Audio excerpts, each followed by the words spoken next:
Christina Grimmie's tour bus pulled into Orlando just before noon. It was her last stop before returning home to Los Angeles, where her parents and her dog, Chloe, would be waiting for her. As the crew began moving equipment into the Plaza Live, Christina and her brother Mark swung by Colonial Plaza, the nearby shopping center, for pizza at Tomasino's. Around the same time the Grimmies were enjoying a slice, Kevin James Loibl was also at Colonial Plaza, buying a black baseball cap at the Old Navy store, just a stone's throw from the venue where 22-year-old Christina would take the stage to perform that evening.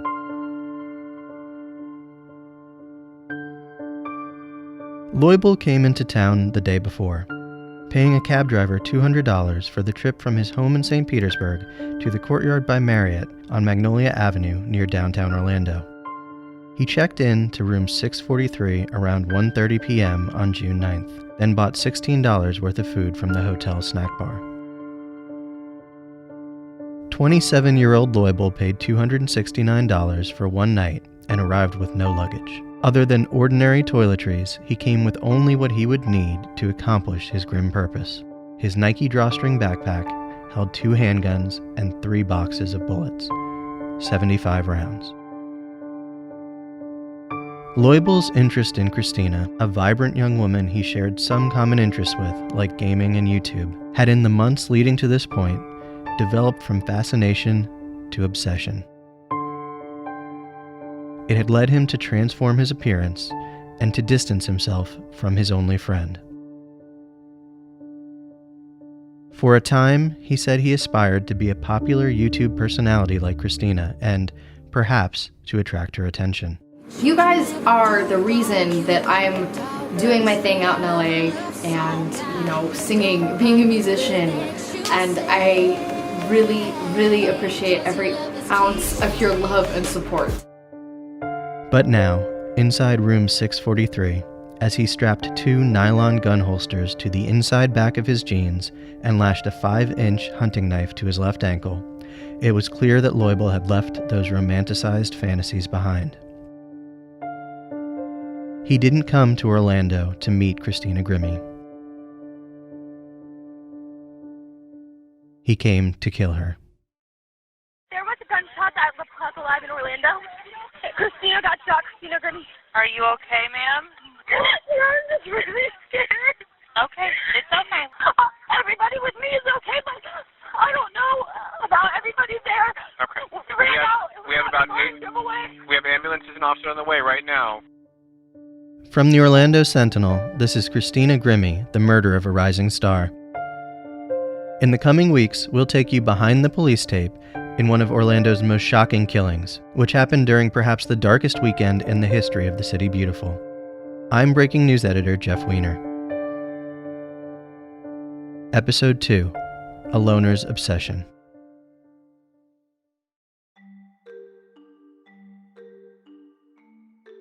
Corey Dennington was, by his own description, Kevin James Loibl's only friend. As Dennington would tell Detective Michael Mareschi of the Orlando Police Department during a recorded interview shortly after the killing, the 2 young men had known each other since Loibl was about 11 years old. I was his brother's friend, and me and his brother are about 4 years older than him. And that's Chris? Yes. Okay. And I wasn't Kevin's friend immediately, obviously. I was Chris's. And then slowly, as the years went on, I'd call the house, and then I'd get Chris, but then sometimes I'd get Kevin on the phone, and then I'd be like, Kevin, get off the phone, because it's the younger brother, wanting attention. Put your brother on. And then after a while, I realized that the conversations were, instead of get off the phone, it was 15 minutes, then it was get off the phone, 30 minutes, then an hour, and then I was just talking to Kevin, and Chris never got to the phone, and then his brother didn't even try to argue or anything, and he just went to the sidelines, and Kevin stepped full force into my life as my friend. As Dennington described it, Loibl grew up in a semi-abusive household. There was violence and isolation.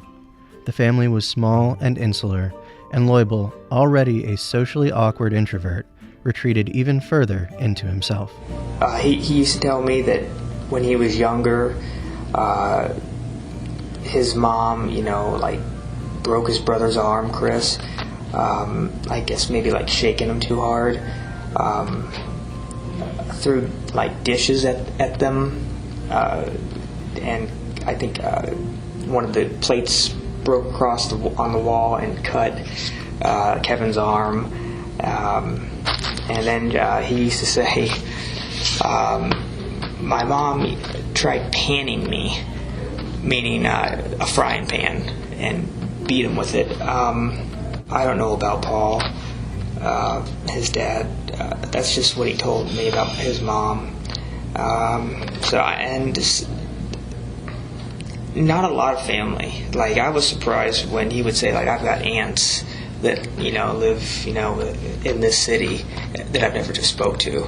To me, that's alien, because my aunt is my mom. And he would even tell me, you're lucky, I envy you, you've got all this family, and I never had really, he's like, I don't want to sound selfish, but, I could have had it worse, but I just don't have, I don't believe that I had as much, a loving family as you did. Leubel's mother, Nora, died at their home in St. Petersburg in 2010. The cause of death was an aspirin overdose, which was ruled accidental. But Dennington told Mareshi that Leubel, who was 21 at the time of her death, blamed himself. The reason? He had told his mother to kill herself. He ended up telling her, do it. Go ahead, do it. I think he held that regret for this whole time.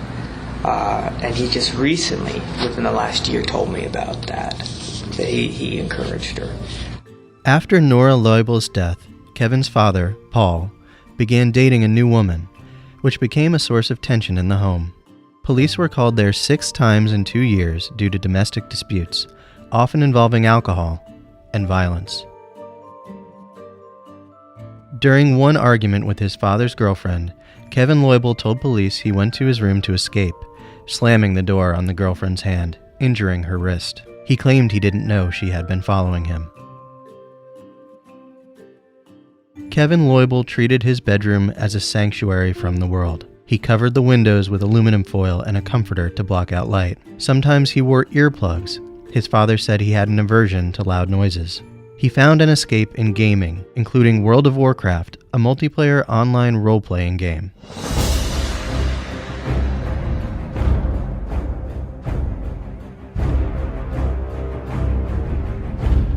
The game immerses players who design their own characters, choosing from a variety of races, from diminutive gnomes to the tall and imposing night elves, to a massive world of high fantasy, in which they can complete quests with other users across the globe. For many gamers, it's a diverting distraction from reality. But according to Dennington, Leubel began to prioritize fantasy over reality. He would say, if I wanted to be a pharmacist, I could have been a pharmacist. Whether that's true or not, we'll never know. But he attempted to go to college, and then he claimed that because Calculus 3 was boring, he didn't do his homework, and on top of that, getting into the World of Warcraft also led to him not doing his homework, therefore he failed. Now, was it because it truly was easy to him and he was bored and then he was into a video game? Maybe. Around 2008, Dennington helped Leubel get a part-time job at Best Buy. Geek Squad, 24-hour computer support task force. They were part of the Geek Squad, which handles repairs and software updates on customers' equipment.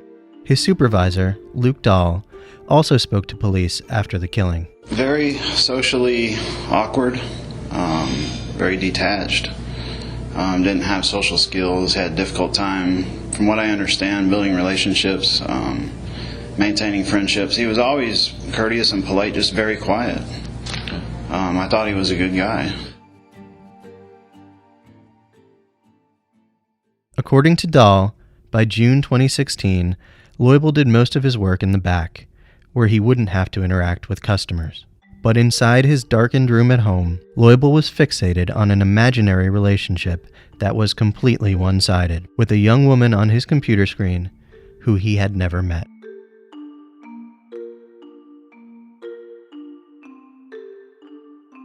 According to Dr. Chris Mohandi, a forensic psychologist and expert on stalking cases, isolated figures are attracted to musicians and other performers because of the same traits that fuel their rise to fame. They're charismatic, magnetic. They resonate with people on a personal level. And that's what they should be doing, and that's their gift to humanity. And unfortunately, with unstable people, that gets kind of rolled into their way of thinking as more of a relationship than actually exists. And the fantasy can very quickly morph into a delusional relationship that serves as a cure, if you will, for their sense of isolation and desperation and hopelessness, that they are the fix, their cure. If they could just be with this person, everything would be perfect. Corey Dennington began to notice his friend's fixation on the young singer from YouTube and NBC's The Voice at least 6 months before it would end in bloodshed. Do you remember if he watched the Voice when she was on there? Like, I guess that was a couple years ago. I'm pretty sure he made it. The impression he gave me was he pretty much watched anything that involved her. So, I mean, I don't know for sure, but just the impression he gave me was that he'd be going home after work and it would be watching her. Okay. And when you say watching her, do you know what he was watching? All her YouTube videos, how she interacted with fans, how she interacted in general. As his obsession grew, Kevin Leubel began to change. First, it was his personality, and in particular, his views on faith. Christina was a devout Christian who led worship sessions for her fellow contestants on The Voice. Kat Perkins explained how Christina cherished her faith in episode 1. She also started to lead this daily worship with other contestants, because we didn't have any sort of religion or faith things going on. They didn't take anybody to church for those 4 weeks. She started to lead the worships within. Leubel had been an atheist until now. This actually upset me. He was atheist, and me and him were getting in arguments a lot because of this. And he was impressed, that she was Christian, and he told me that she changed him, like she helped him see the world in a different way, and that if there is it sounds really weird for me to quote him, but if there is a God, he sees it in her. Then came the physical and behavioral changes. Leubel began an aggressive regimen of self-improvement, most of it cosmetic. He got LASIK eye surgery and hair plugs. He adopted a vegan diet and lost 50 pounds. He had his wisdom teeth removed.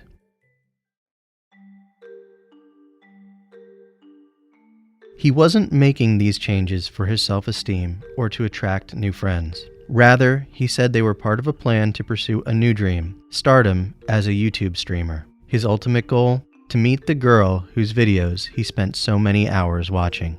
The hair surgery, he was losing weight, and this was all part of a plan to, look appealing or something, so he could become a professional streamer online with video games. And then that would lead him to meet her. That was his plan, at least. Kevin Loibel's fixation began to attract the attention of his coworkers on the Geek Squad. In early 2016, Dennington brought the issue to the attention of their boss, Luke Dahl, who tried to broach the subject with Loibel gently. When he was back in his work area, we allow him to stream YouTube or Pandora, whatever, if they want to listen to music. And I went back there one night, and there was a video of hers playing. And so I just kind of acted like I didn't know anything about what Corey had told me. And I was like, hey, who's this? And, on the video. He goes, oh, that's nobody. He just played it. It was very obvious he didn't want to talk about it. I didn't want to push the subject. And we never talked directly about her. Loibel responded more harshly when Dennington tried to intervene. I'm like, Kevin, I go, you're the one with the, the logical mind with the, probability. He was all into math. I go, the odds. It was immediately very defensive.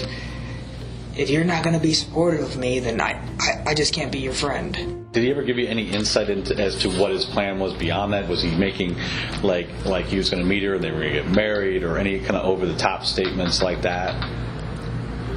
Yeah, pretty much that.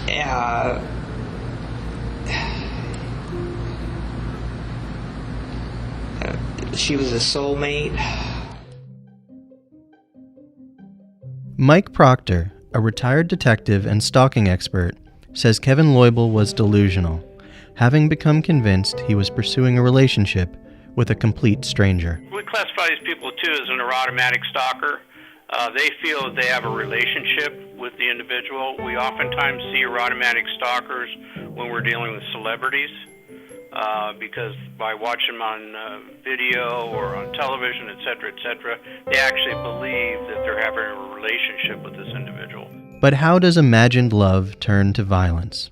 According to Mahandi, a forensic psychologist, it most often happens when the stalker perceives that the subject of his infatuation has damaged the fictitious relationship somehow, or when the stalker realizes his affections will never be requited. Even though they may be delusional, there's a heavy dose of narcissism that's infused in that, that if I can't have you, nobody else can, and I'm going to possess you by taking your life. For Aaron Westfall, who was at the concert in Orlando, the killer's confounding motive has made coping with what happened more difficult. There was no reason.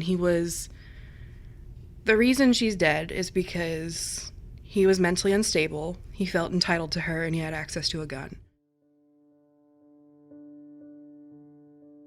Loibel bought the two 9mm handguns he'd take with him to Orlando from two different gun shops in St. Petersburg on May 25th and June 1st. Both were purchased legally. Loibel picked up each of the guns after the 5-day waiting period mandated by law, collecting the second just 3 days before he would take Christina Grimmie's life.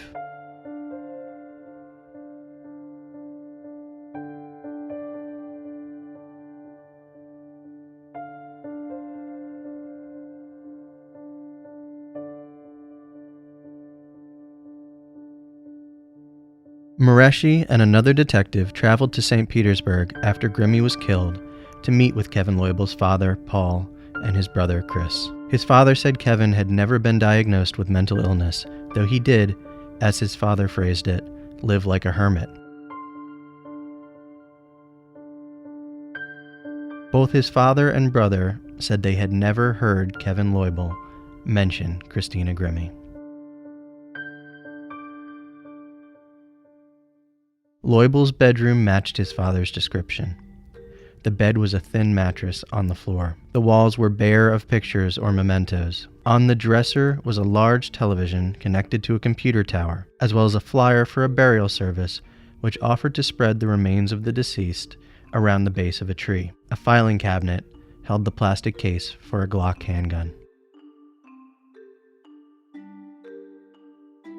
There was no physical evidence of his obsession with Christina Grimmie, though there were signs that Loibel had sought to make sure the secret life he lived in the sanctuary of his bedroom remained that way. His phone had been encrypted, preventing police from extracting its data, and he had destroyed the hard drive of his computer before leaving home for Orlando. Paul Leubel said he last saw his son the day before Grimmie's killing. Kevin Leubel got into a cab without telling his father where he was going. He didn't become concerned until the following afternoon, when his son still hadn't returned. A call to Best Buy revealed Leubel had also missed his shift at work. Dennington got a foreboding farewell. He told me, he's like, "I love you, brother," and he grabbed my shoulder. He said that a few times before. He's also told me that I was closer to him than his own brother, Chris. He's told me he's tired, he's ready to ascend. And I tried to get it out of him, like, what do you mean? Because I'm trying to work at the same time. I can't be distracted. I'm like, we talking Buddha ascension, And obviously it was him using wordplay with me. Even when the news broke of the singer's shooting, his first thoughts were of concern for Kevin Leubel. I actually got all shaky and anxious. And the irony is, I actually thought, oh no, how is he going to react when he gets here? Luke Dahl said the truth dawned on one of Leubel's other co-workers more quickly. That next morning, I think it was Saturday morning, I was due in at work at 2, and I had missed a couple of phone calls at about 8:45 in the morning from the opening manager, Nate, who at that point in time, when he heard what happened, in his mind he was putting 2 and 2 together. That it was weird because that Friday, Kevin works every Friday. He's never requested time off, and then a couple weeks before that, he requested that day off. I gave him the day off. Nate was calling me. I didn't answer the phone. I was asleep. But later on, he was telling me, "Yeah, I heard what happened on the news, and oh God, I hope this couldn't be Kevin."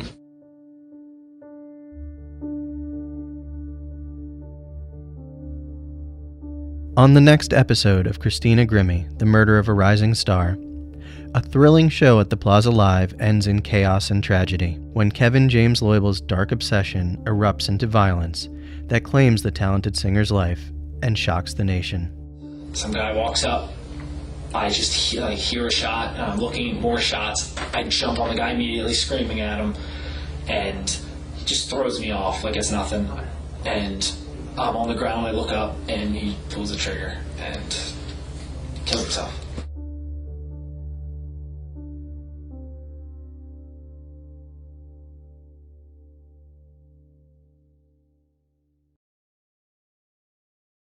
Thanks for listening to this episode. Please rate us on Apple Podcasts and tell your friends about our show. It's available at orlandosentinel.com/Christina Grimmie, Apple Podcasts, or on your favorite podcast platform. To see photos, videos, and to read more about the case, go right now to orlandosentinel.com/Christina Grimmie.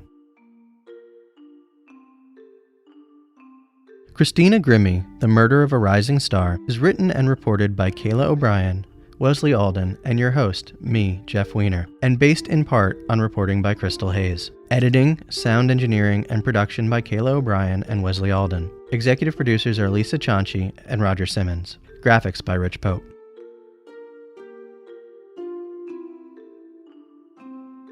Hi, this is Jeff Weiner. If you'd like to support more journalism like this, you can help by joining the Orlando Sentinel, Central Florida's leading source for news, information, and entertainment. Visit orlandosentinel.com/subscribe.